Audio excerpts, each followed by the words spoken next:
ദൈവത്താൽ തിരഞ്ഞെടുക്കപ്പെടുകയും വഴി നടത്തപ്പെടുകയും ചെയ്യുന്നവനാണ് അവിടുത്തെ അഭിഷിക്തൻ. പ്രവാചകനിലൂടെ ദൈവം അരുൾ ചെയ്യുന്നു, മാതാവിൻ്റെ ഉദരത്തിൽ നിനക്ക് രൂപം നൽകുന്നതിനു മുമ്പേ ഞാൻ നിന്നെ അറിഞ്ഞു. ജനിക്കുന്നതിനു മുൻപേ ഞാൻ നിന്നെ വിശുദ്ധീകരിച്ചു. ജനതകൾക്ക് പ്രവാചകനായി ഞാൻ നിന്നെ നിയോഗിച്ചു. അതെ, അത്ഭുതകരമാണ് ദൈവത്തിൻ്റെ തെരഞ്ഞെടുപ്പ്.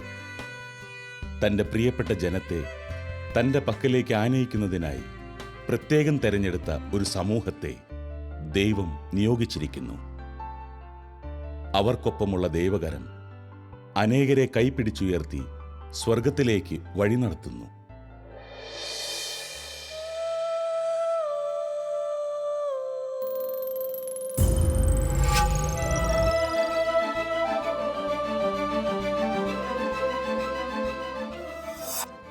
കാഞ്ഞിരപ്പള്ളി സെയിന്റ് ഡൊമിനിക്സ് കത്തീഡ്രൽ വികാരി ബഹുമാനപ്പെട്ട ജോർജ് ആലിങ്കൽ അച്ഛൻ തൻ്റെ തിരിച്ചറിവുകളും പ്രവർത്തന ശൈലികളും കൊണ്ട് വ്യത്യസ്തനാണ്. ബഹുമാനപ്പെട്ട ജോർജ് ആലിങ്കൽ അച്ഛൻ്റെ ജീവിതത്തിൻ്റെ ആരംഭകാലത്ത് നമുക്ക് കണ്ടെത്തുവാൻ സാധിക്കുന്നത് കുടുംബാംഗങ്ങളുടെ ഉറച്ച വിശ്വാസത്തിൻ്റെ ജീവിത മാതൃകയും പ്രാർത്ഥനയുടെ നിമന്ത്രണങ്ങളും സമ്പന്നമാക്കിയ ഒരു ബാല്യകാലമാണ്. ഓരോ നിമിഷവും തനിക്കുമേലുള്ള ദൈവനിയോഗത്തെക്കുറിച്ച് കൂടുതലായി ചിന്തിക്കുവാനും വ്യക്തമായ ബോധ്യങ്ങളിൽ വളരുവാനും പ്രത്യേകമായി അദ്ദേഹം പരിശ്രമിച്ചിരുന്നു. ആരാധനാക്രമങ്ങളെക്കുറിച്ചും റീത്തുകളെക്കുറിച്ചുമെല്ലാം മനസ്സിലാക്കി തിരുസഭയോട് കൂടുതൽ സ്നേഹം വളർത്തുവാനും അദ്ദേഹത്തിന് കഴിഞ്ഞു. സെമിനാരി ജീവിതത്തിലേക്കുള്ള പ്രവേശനം അല്പം വൈകിയായിരുന്നു എന്നതിനാൽ ചിലർ മുൻധാരണകളോടെയായിരുന്നു തന്നെ വീക്ഷിച്ചിരുന്നത് എന്ന് അദ്ദേഹം ഓർമ്മിക്കുന്നു. എന്നാൽ തുടർന്ന് ഒരു മാതൃകാ വിദ്യാർത്ഥിയായി തന്നെ അദ്ദേഹം പരിഗണിക്കപ്പെട്ടു.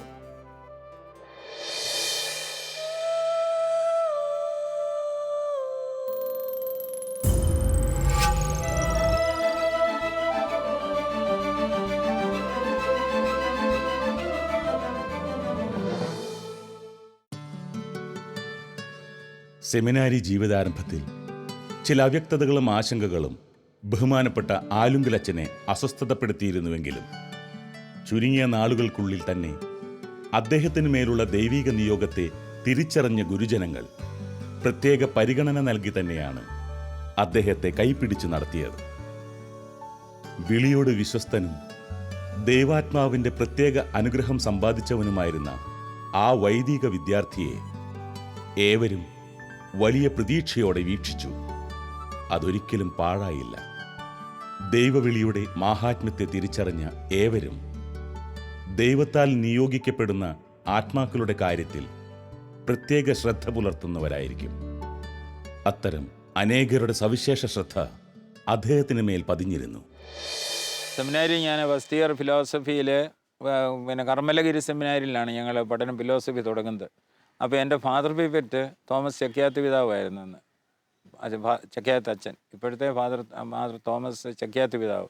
ചക്യാത്ത് പിതാവ് വളരെ സ്നേഹസമ്പന്നനായിരുന്നു. കാരണം പുള്ളിയുടെയും കൂടെ സഹായമുണ്ട്. നമുക്ക് ഈ നമ്മുടെ സ്വഭാവത്തെ കൂടെ സർട്ടിഫിക്കറ്റ് കൊടുക്കണമെന്ന് എനിക്കൊന്ന് ഡബിൾ പ്രൊമോഷനൊക്കെ അനുവദിക്കാനേ. അപ്പം അതൊക്കെ വളരെ ഈസി ആയിട്ട് ബിഷപ്പും ആർച്ച് ബിഷപ്പ് പടിയറ പിതാവ് അനുവദിച്ച് ചക്യാത്ത് പിതാവിന് താല്പര്യമായിരുന്നു. അപ്പോൾ ഒരു കൊല്ലം കൊണ്ട് ആപ്പ് കൂടത്തിൽ തന്നെ സെനറ്റിലേക്ക് ഈ ബ്രദേഴ്സിനെ തിരഞ്ഞെടുക്കും, സെമിനാരി സെനറ്റിലേക്ക്. അപ്പോൾ ആദ്യത്തെ വർഷം തന്നെ എന്നെ സെനറ്റ് മെമ്പറായിട്ട് തിരഞ്ഞെടുത്തു. ഞാൻ ഗ്രാജുവേറ്റ് ഒന്നേ ഉണ്ടായിരുന്നുള്ളൂ ആ ക്ലാസ്സിൽ. അന്നേരം അന്ന് എൻ്റെ കൂട്ടത്തിൽ ഉണ്ടായിരുന്നവരാണ് ഇപ്പോഴത്തെ വിജയപുരം ബിഷപ്പ്, തെക്കത്തേച്ചേരി പിതാവ്, കോതമംഗലം ബിഷപ്പ്, മടത്തിക്കണ്ടത്തി പിതാവ്. എൻ്റെ ഫസ്റ്റ് ഇയറിലെ കൂട്ടുകാരാണ്. ഞാൻ തേർഡ് ഇയറിലേക്ക് പോയി. അവർ രണ്ടുപേരും ഫസ്റ്റ് ഇയറിൽ എൻ്റെ കൂട്ടത്തിൽ എൻ്റെ ക്ലാസ്മേറ്റ്സാണ്. ഞാൻ പിന്നെ തേർഡ് ഇയറിലേക്ക് പോയി. തേർഡ് ഇയറിൽ പോയി കഴിഞ്ഞ് പിന്നെ റീജൻസ് എനിക്കില്ല, കട്ട് ചെയ്തു. നേരെ തിയോളജിയിലേക്ക് ഞാൻ കടക്കുന്നു. തിയോളജി ചെന്ന് ഞാൻ എൻ്റെ റെക്ടർ അന്ന് മെയിനായിട്ട് മോൺസിംഗർ കവലക്കാട്ടച്ചനായിരുന്നു.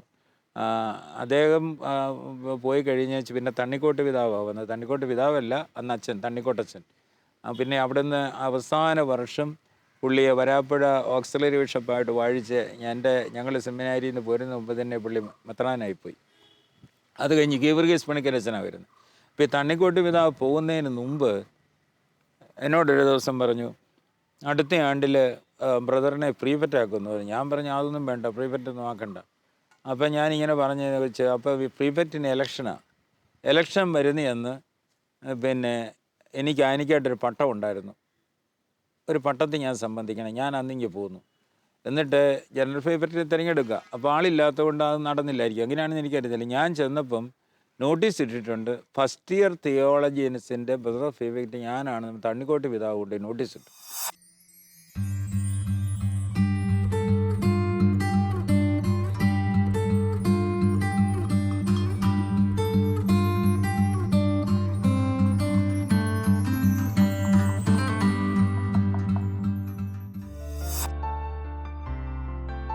ഒരു തികഞ്ഞ പുരോഹിതന് പ്രത്യക്ഷമായും പരോക്ഷമായും ഏറെ സവിശേഷതകൾ ദൈവികദാനമായി ഉണ്ടാകും.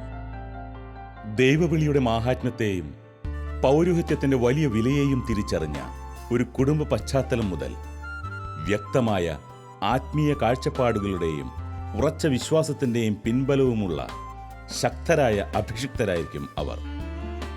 എന്നാൽ തെരഞ്ഞെടുക്കപ്പെട്ടവർ എന്ന് കരുതുന്നവർക്കിടയിലും അങ്ങനെയല്ലാത്തവരുടെ സാന്നിധ്യമുണ്ടാവാം എന്ന് ഇദ്ദേഹം ഓർമ്മിപ്പിക്കുന്നു. വലിയ ദീർഘവീക്ഷണത്തിനുടമയായിരുന്ന ആലുങ്കിലെ വലിയ മാതാപിതാക്കളുടെ ജീവിത മാതൃകയും നിർദ്ദേശങ്ങളും കൂട്ടി വായിക്കുമ്പോൾ നമുക്ക് മുന്നിൽ തെളിയുന്നത് തികഞ്ഞൊരു അഭിഷിക്തന്റെ ചിത്രമാണ്. പിന്നെ എൻ്റെ ഗ്രാൻഡ് ഫാദറും പറയും, അച്ഛനാകാൻ എളുപ്പമാണ്, ജീവിക്കാൻ ബുദ്ധിമുട്ടാണെന്ന്. ജീവിക്കാൻ ബുദ്ധിമുട്ടാണ്. അപ്പം ജീവിക്കാൻ ബുദ്ധിമുട്ട് എന്നുള്ളത് നമ്മൾ അനുഭവത്തിൽ നമുക്ക് പറയാൻ സാധിക്കും. അതനുസരിച്ച് അതിൻ്റെ നിയമങ്ങളനുസരിച്ച് പോകണമെന്ന രീതിയിൽ വലിയ ബുദ്ധിമുട്ടുകളാണ്, ഒത്തിരി പ്രതിസന്ധി. അതിന് പ്രാർത്ഥനയല്ലാതെ ഒരു ശക്തിയും നമുക്കില്ല.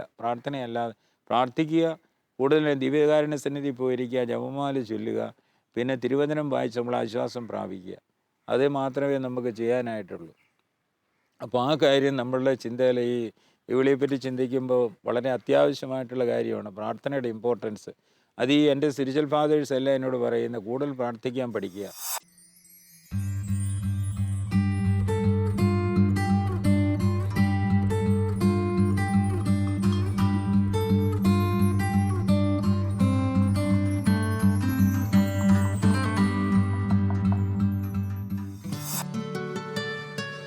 ബഹുമാനപ്പെട്ട ജോർജ് ആലുങ്കുലച്ചന്റെ ജീവിതവീഥിയിലൂടെ സഞ്ചരിച്ചാൽ തെളിയുന്ന അനുഭവ പരമ്പരകളുടെയെല്ലാം പിന്നിൽ വ്യക്തമായ ദൈവിക പദ്ധതികളുടെ പശ്ചാത്തലമുണ്ട്.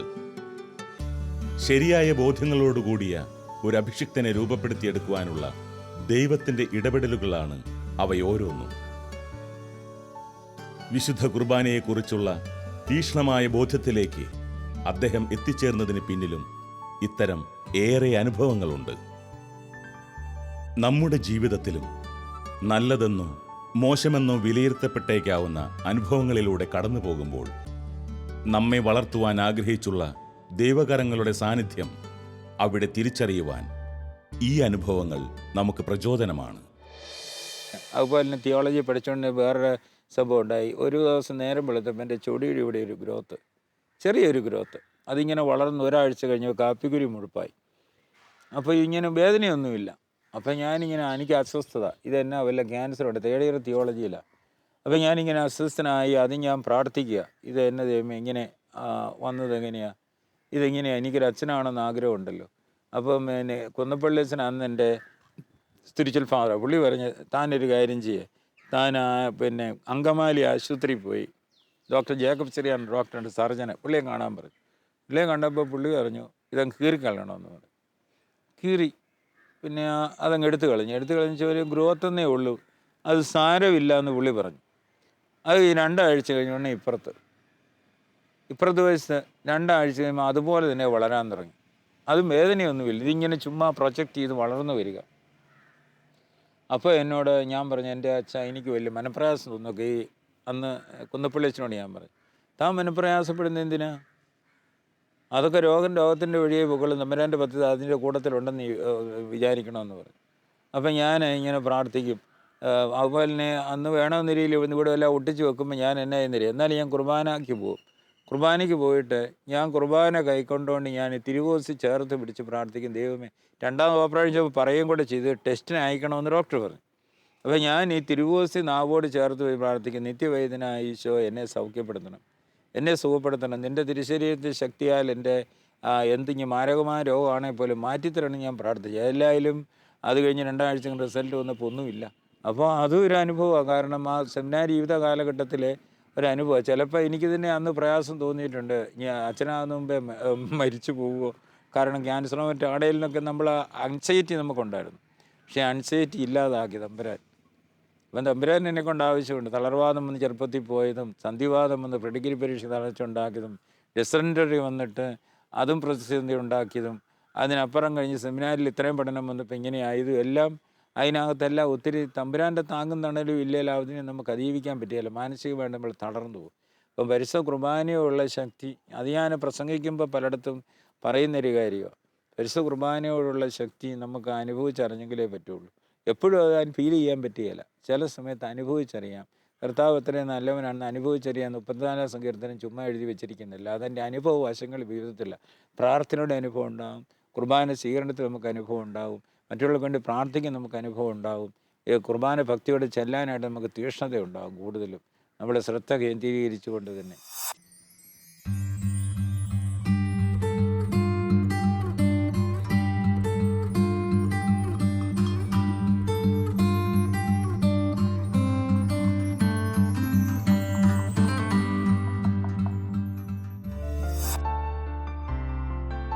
ആയിരത്തി 1980 ജനുവരി മാസം 1-ാം തീയതിയായിരുന്നു ബഹുമാനപ്പെട്ട ജോർജ് ആലുങ്കലച്ചൻ്റെ പൗരോഹിത്യ സ്വീകരണം.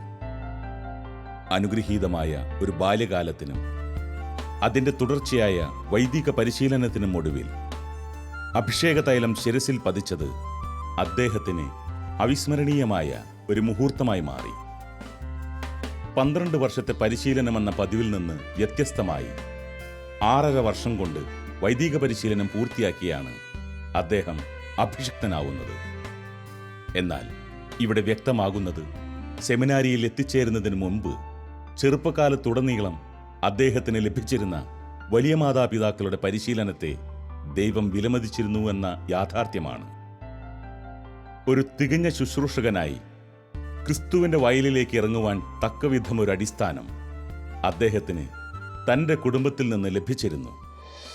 അതിനെയല്ല, ഞാൻ 72 ഓഗസ്റ്റ് മാസത്തിലാണ് മൈനർ സെമിനാരി ചേരുന്നത്. ഞാനാണ് ഈ രൂപതയിൽ ഏറ്റവും കുറച്ച് സെമിനാരി പഠിച്ച ആൾ.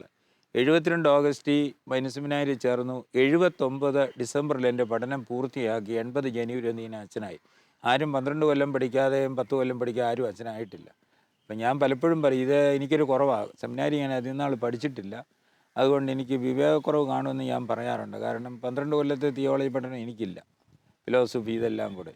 ഞാൻ 6.5 കൊല്ലം സെമിനാരി ജീവിച്ചിട്ടുള്ളൂ. കാരണം പടിയറപ്പിതാവ് എനിക്ക് ഡബിൾ പ്രൊമോഷൻ തന്ന് ഫിലോസഫി 2 കൊല്ലമാക്കി. ഗ്രാജുവേഷൻ ക്ലാസ് ഉള്ളതുകൊണ്ട് അത് പിന്നെ റീജൻസി കൂടാതെ എന്നെ തിയോളജിക്ക് വിട്ടു. അപ്പം ഞാൻ എല്ലാം ഡബിൾ പ്രൊമോഷൻ ഇങ്ങനെ കടന്ന് ഞാൻ അവസാനം പിന്നെ പട്ടം മേടിച്ചു.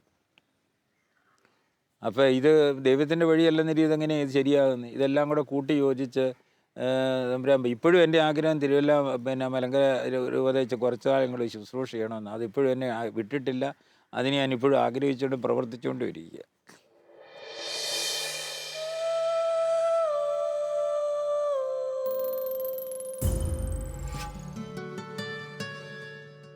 ആത്മീയമായും ഭൗതികമായും ബഹുമാനപ്പെട്ട ജോർജച്ചൻ്റെ ജീവിതത്തെ എക്കാലവും ഏറ്റവുമധികം സ്വാധീനിച്ചിരുന്ന അദ്ദേഹത്തിൻ്റെ കുടുംബം അതിശയകരമായ ഒരു ദൈവീക ദാനമായിരുന്നു. തലമുറകളോളം ശക്തമായ ബോധ്യം പകർന്നു നൽകുവാനായി ദൈവം തിരഞ്ഞെടുക്കുന്ന ചില വ്യക്തികളുണ്ട്. അദ്ദേഹത്തിൻ്റെ വലിയ മുത്തശ്ശനും വല്യപ്പച്ചനും ഇത്തരത്തിൽ വലിയ അഭിഷേകം ജീവിതത്തിൽ സൂക്ഷിച്ചിരുന്നവരാണ്. ഇവരുടെയെല്ലാം ജീവിതവും മരണവും ബഹുമാനപ്പെട്ട ജോർജച്ചൻ്റെ ആത്മീയ ബോധ്യങ്ങൾക്ക് വലിയ പിൻബലമായി ഭവിച്ചു. വല്യപ്പച്ചൻ്റെ മരണം അദ്ദേഹത്തിൻ്റെ ശക്തമായ വിശ്വാസ ജീവിതത്തിൻ്റെ തുടർച്ചയായിരുന്നുവെന്നും അതുപോലും തൻ്റെ വിശ്വാസ ജീവിതത്തെ ബലപ്പെടുത്തിയെന്നും അദ്ദേഹം ഓർമ്മിക്കുന്നു. പുള്ളി പറയുന്ന കാര്യം ഇതാണ്: ഞാൻ യോസേപ്പ് പിതാവിന് പ്രാർത്ഥിക്കുന്നുണ്ട് ഭാഗ്യപ്പെട്ട അന്ത്യം കിട്ടാൻ എൻ്റെ പെമ്പിളാമ്മയെ ശരിയായിട്ട് നോക്കിയതുകൊണ്ട്. മാർച്ച് 18-ാം തീയതി ബുധനാഴ്ച പുള്ളി രാവിലെ പള്ളിയിൽ പോയി ചോന്ന് കണ്ടത്തിൽ ഞങ്ങൾ നെല്ല് വിതയ്ക്കുന്ന സ്ഥലമുണ്ട്. അത് പുള്ളി നിശ്ചയിച്ച് ആ നെല്ല് വിത നിർത്തണം, നഷ്ടമായതുകൊണ്ട് റബ്ബർ വെക്കാൻ തീരുമാനിച്ചു. അപ്പോൾ അതിന് ഈ വരമ്പെല്ലാം ഇടിച്ചു കളയണം. അപ്പം പണിക്കാർ എന്ന് ഞാൻ എൻ്റെ അമ്മ പറഞ്ഞതിന് വെച്ചാൽ പണിക്കാർ ഇതിപ്പം പണിതിട്ട് മാറുന്നില്ല, ഈ വരം പിടിക്കാൻ പറ്റുന്നില്ല, കുറ്റി അടിച്ചു വെച്ചിരിക്കുന്നതേ ഈ വരമ്പ്. പുള്ളി ഇടയിൽ അവരുടെ നിന്ന് കൂടം മേടിച്ചിട്ട് ഈ കുറ്റി ആഞ്ഞടിച്ചു. 81 വയസ്സുള്ള മനുഷ്യൻ കുറ്റി ആഞ്ഞടിച്ചു പുള്ളി പറിച്ചു. കുറ്റി പറിച്ച ഉടനെ പുള്ളി പറഞ്ഞു, എൻ്റെ ചങ്കിനകത്തൊരു വേദനയാണല്ലോ, ഭയങ്കര വേദനയാണല്ലോ എന്ന്. ഉടനെ ഇവർ പെട്ടെന്ന് തന്നെ ആൾ വന്നിട്ട് വണ്ടിയിൽ കയറ്റി അനിക്കാട്ട് നിർമ്മല ഹോസ്പിറ്റലുണ്ട് ചെറിയൊരു ഡിസ്പെൻസറി, അവിടെ കൊണ്ടുവന്ന് ഇപ്പോഴും അവിടെയുള്ള ഡോക്ടറാണ്. ഡോക്ടർ അവിടെ ചെന്നപ്പോൾ പറഞ്ഞു, അന്നേരം 2 അച്ഛന്മാർ ആനിക്കാട് ഇല്ലിക്കലസിനും പൊട്ടനാനിക്കലസിനും 2 റിട്ടയേർഡ് പ്രീസ്റ്റ് അവിടെ ഉണ്ടായിരുന്നു. അവർ വന്നേരം ആ സമയത്ത് വന്നു. അവർ പുള്ളി അങ്ങ് വേർക്കുന്നുണ്ട്. പുള്ളി ഇങ്ങനെ ഈശോ എന്ന് 2 പ്രാവശ്യം പറഞ്ഞെന്ന് പറഞ്ഞു. അപ്പോൾ ഈ അച്ഛന്മാർക്കും മനസ്സിലായി സംഗതി സീരിയസ് ആണ്. ഡോക്ടറും പറഞ്ഞു ഇനിയിപ്പോൾ ഒന്നും ചെയ്യാൻ പറ്റുകയില്ല. അവർ ഇവിടുന്ന് രോഗിലോനും കൊടുത്ത് ആ കൂടത്തിൽ മരിച്ചു. അതായത് മാർച്ച് 2000 ഞാൻ അച്ഛനായി 80 അച്ഛനായി 81 മാർച്ച് മാസം 18 ബുധനാഴ്ച. അതായത് യോസേപ്പ് പിതാവിൻ്റെ മരണത്തിന് ഞാൻ തലേദിവസം പുള്ളി മരിച്ചു. ജീവിച്ചിരിക്കുമ്പോൾ ഞാൻ യോസേപ്പ് പിതാവിനോട് പ്രാർത്ഥിക്കുന്നത് പറഞ്ഞു, ഞാൻ ആരെയും ബുദ്ധിമുട്ടിക്കുകയെന്നും പറഞ്ഞു. അപ്പോൾ അതുപോലെ തന്നെ പുള്ളി മരിച്ചു. 81ാമത്തെ വയസ്സ് ഒരു പുള്ളിക്ക് വേണ്ടി ആരും ഒന്നും ചെയ്തിട്ടുമില്ല. അപ്പം ഞാൻ വിചാരിക്കുന്നത് ഇവരുടെ എല്ലാം പ്രാർത്ഥന എന്നെ ഹോസ്റ്റലിലെ ഉഴപ്പിനകത്ത് പോലും എന്നെ മുഴുകാതെ സൂക്ഷിച്ചു. മരിച്ചു പോയാലും ഞാൻ അവർക്ക് വേണ്ടി ഇപ്പോഴത്തെ ഓരോ കുർബാന ചെല്ലുമ്പോഴും എല്ലാ മരിച്ചവർക്കും എന്നെ കൈപിരിച്ച് പിടിച്ച് ഇവരെ 6 പേരെ ഓർക്കാതെ, എൻ്റെ പേരൻസിനെയും ഗ്രാൻഡ് പേരൻസിനെയും ഓർക്കാതെ ഞാൻ കടന്നു പോവുകയില്ല. ഒറ്റ കുർബാന ഞാൻ അവർ വിസ്മരിച്ചിട്ടുമില്ല. കാരണം ഇവർ പ്രാർത്ഥിക്കണമെന്ന് നമ്മൾ പറഞ്ഞിട്ടുമില്ലേ. അപ്പോൾ അതുകൊണ്ട് അവരെ നമുക്ക് മറക്കാനൊക്കുകയില്ല.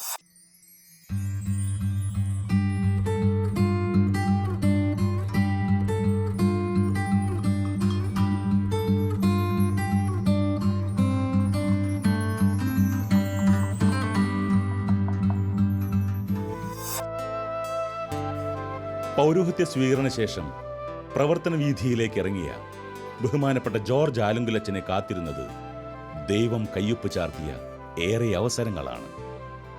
എക്കാലവും അദ്ദേഹം കാത്തുസൂക്ഷിക്കുന്ന ആത്മീയ തീക്ഷ്ണതയുടെയും വിശ്വാസബോധ്യങ്ങളുടെയും വെളിച്ചത്തിൽ പൗരോഹിത്യ ജീവിതത്തിന് തുടക്കം കുറിക്കുവാൻ അദ്ദേഹത്തിന് കഴിഞ്ഞു.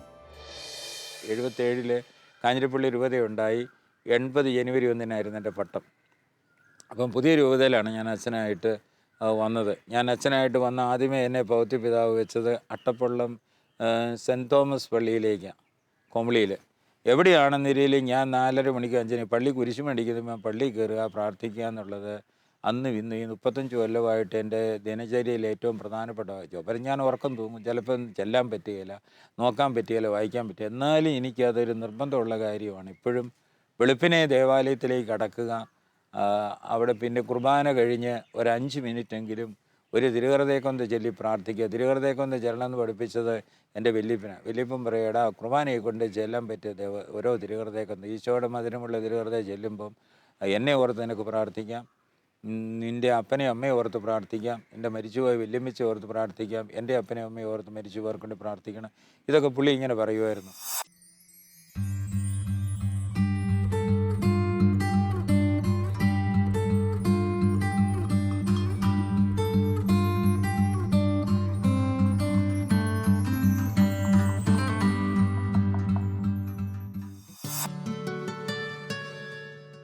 തിരുസഭയും വിശ്വാസി സമൂഹത്തിൻ്റെ ആത്മീയ ജീവിതവും എക്കാലവും ഏറ്റവും അധികമായി ആവശ്യപ്പെടുന്ന ഒന്നാണ് ഉറച്ചതും തിരിച്ചറിവുകളോടുകൂടിയതുമായ ദൈവവിളികൾ.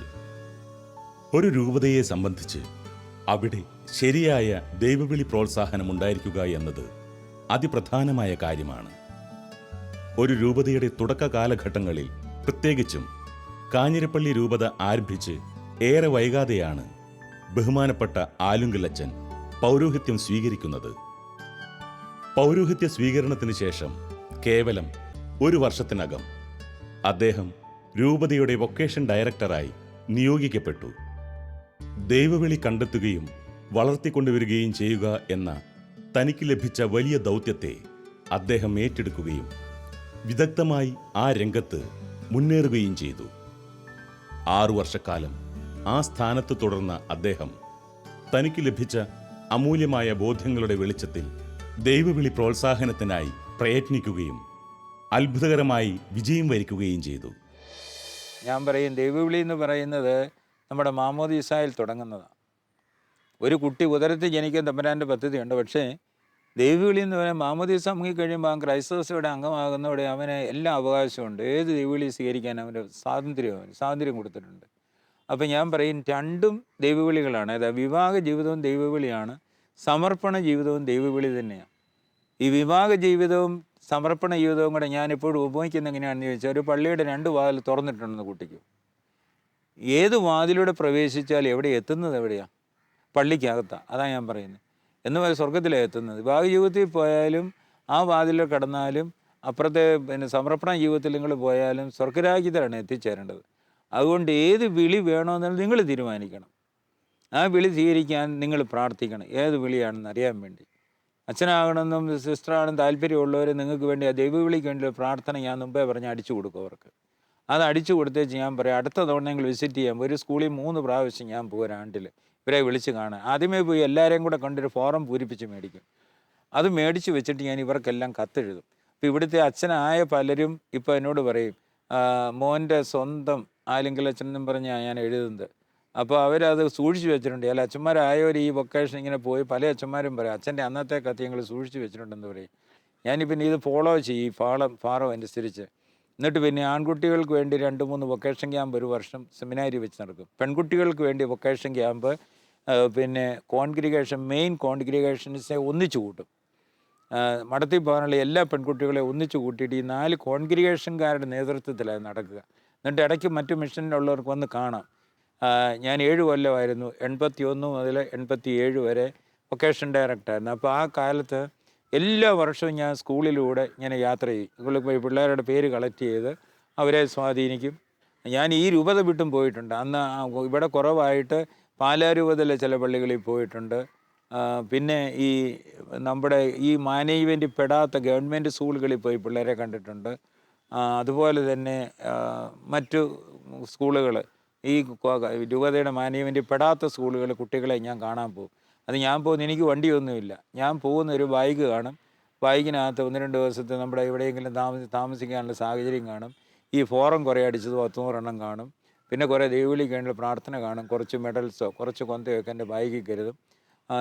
ചിലപ്പം നമ്മൾ ഒരു തവണ പോലും ഞാൻ ഒരു കാറ് പിടിച്ച് പോയിട്ടില്ല. വൊക്കേഷൻ ബ്യൂറോയുടെ അന്നത്തെ 7 കൊല്ലത്തെ ചിലവും ഞാൻ പിരിച്ചുണ്ടാക്കിയ വൊക്കേഷൻ ബ്യൂറോ കൊണ്ടുപോയത്. കാഞ്ഞിരപ്പള്ളിയുടെ വൊക്കേഷനുകളുടെ പ്രവർത്തനങ്ങൾ 1 രൂപ പോലും ഞാൻ ഡയസിന് മേടിച്ചിട്ടില്ല. ഞാൻ ഓരോ പരിചയക്കാരുടെ രൂപ രസീത് കൊടുത്ത് മേടിച്ചിട്ട് അതിൻ്റെ ചെലവിലാണ് ഈ വൊക്കേഷൻ ബ്യൂറോയുടെ സർവ്വ പ്രവർത്തനം 7 കൊല്ലം കൊണ്ടുപോയത് ഞാൻ ആയിരുന്ന കാലത്ത്.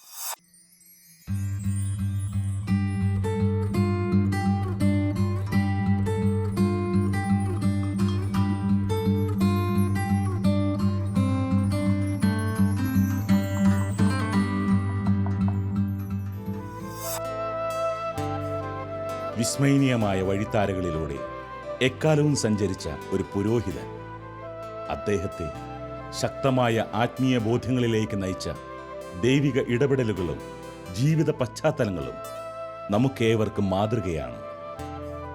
കുടുംബത്തിൽ നിന്ന് ആരംഭിക്കുന്ന ആത്മീയ വ്യക്തിത്വ രൂപീകരണത്തിൻ്റെ ആവശ്യകതയും പ്രാധാന്യവും ഈ ജീവിതം നമുക്ക് മുന്നിൽ ഉയർത്തിക്കാണിക്കുന്നു. വ്യക്തമായ തിരിച്ചറിവുകളോടുകൂടി കർത്താവിൻ്റെ വയലിൽ സേവനം ചെയ്യുവാനായി കൂടുതൽ ശുശ്രൂഷകർ കടന്നു വരുന്നതിനായി നമുക്ക് പ്രാർത്ഥിക്കാം. കത്തീഡ്രലിൽ ആദ്യത്തെ കുർബാന കഴിഞ്ഞ് സപ്ര ആയതുകൊണ്ട് കുർബാനയ്ക്ക് മുമ്പ് വരുന്നെന്ന് പറയൂ നിസ്സായ ഗാനം ആലപിച്ച് കഴിഞ്ഞ് ആദ്യത്തെ 5:45 കുർബാന തുടങ്ങുള്ളൂ. പിന്നെ രണ്ടാമത്തെ കുർബാന കഴിഞ്ഞും നിസ്സായമാതാവിനുള്ള ഗാനം ആലപിക്കും. കാരണം ഈ മാതാവിൻ്റെ മധ്യസ്ഥം എന്ന് പറയുന്നത് ഭയങ്കരമാണ്. ഞാൻ ഏത് പണികൾ എവിടെ തുടങ്ങിയിട്ടുണ്ടോ അതെല്ലാം മാതാവിൻ്റെ തിരുനാളുകളിൽ മാത്രമേ തുടങ്ങിയിട്ടുള്ളൂ. അത് മാതാവിൻ്റെ തിരുനാളുകളെ വ്യഞ്ചരിക്കുകയോ കുതാശയോ ചെയ്തിട്ടുണ്ട്. അപ്പം ഞാൻ ദിവസം 4-5 കുർബാനയെ ചൊല്ലിക്കൊണ്ടിരുന്നു. രാവിലെ 5 മണിക്ക് തുടങ്ങും കുർബാന. അത് പീരിമേട് മഠത്തിൻ്റെ യാപ്പിൽ ചെല്ലും.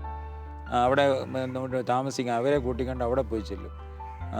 അത് കഴിഞ്ഞ് ഞാൻ ഉടനെ പിന്നെ മുറിഞ്ഞ വഴി ചെന്ന് അവിടുത്തെ മഠത്തിൽ ചെല്ലും. ഒരു 7:30 ആകുമ്പോഴത്തേന് ബസ്സിന് പോയി. അത് കഴിഞ്ഞ് പിന്നെ അങ്ങ് മലമണ്ട വൈകുന്നേരം അമലഗിരി പള്ളി ചെന്ന് ചെല്ലും.